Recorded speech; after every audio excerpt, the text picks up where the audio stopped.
Hi, I looked at a few videos and I couldn't find a foam cutter that I liked. So I kind of looked at all of them and took some ideas from one and some ideas from the other, and I'd like to show you what I came up with. I'm building this for my granddad, who sort of plays with trains and likes to make the landscapes out of foam. So I thought I'd do this as a bit of a surprise for him. Here's what I came up with.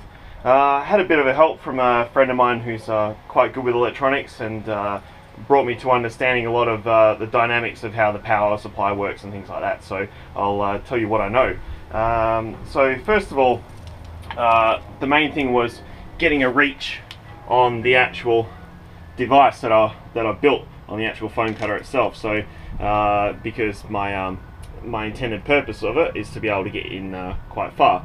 So what I've used is just a drain waste vent pipe. So it's a 25mm conduit, just like the electrical stuff, and my power comes in here, and these are just 3/8 BSP fittings. They're just little screw-in parts, and I use those because I just couldn't find the regular caps.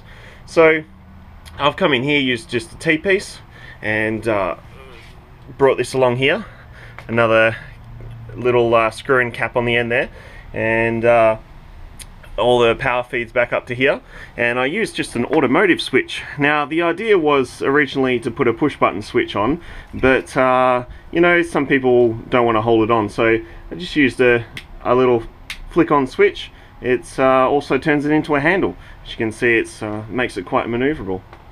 Now coming to the wire itself is guitar wire, and this is what I actually used just to show you the actual product. A lot of people suggested a lot of different things, but I went with this because it's quite thick and I think it will last a long time because you can get a lot of spring in it. Now the distance from here to here, so the actual wire length, is 180mm. This was pretty critical because of the power supply. I didn't want to run it on a lot of power, so I wanted an easy to get power source that I could sort of source from anywhere. What we ended up using is a PC power supply. Now this usually fits inside the PC case itself. It's quite a beefy power supply, and when you turn it on, it's got a little fan that runs as well, so you know it's gonna last a long time. Now just to give you a screenshot of the actual power supply itself, those are the specifics. Now not much of it means anything to me, but someone will get some sort of use out of that information.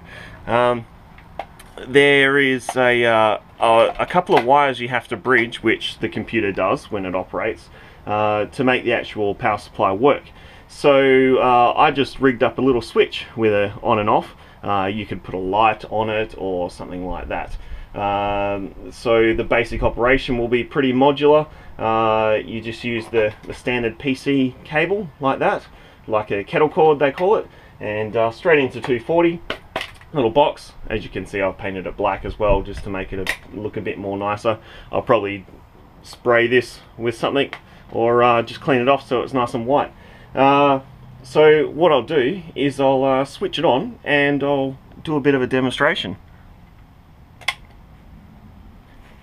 Maybe I'll plug it in as well.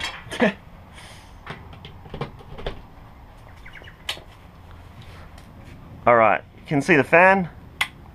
Switch on, cools the power supply, so I'll just put the camera down there and flick the switch to turn it on.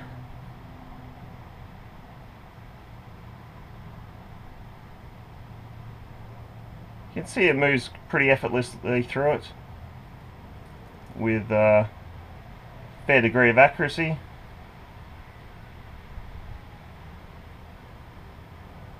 I'm not putting a lot of stress on it, just taking it as it goes.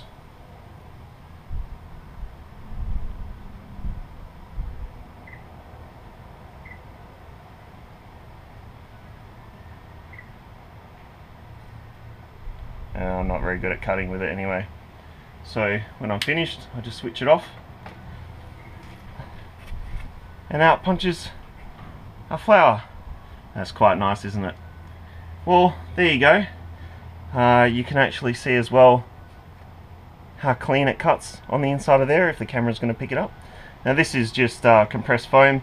I'm going to be using the cutter to make some inserts for a case for GoPro and things like that, so this is what I intend on using it for, but polystyrene, I would imagine it would cut it a fair bit easier. Alright, that's it.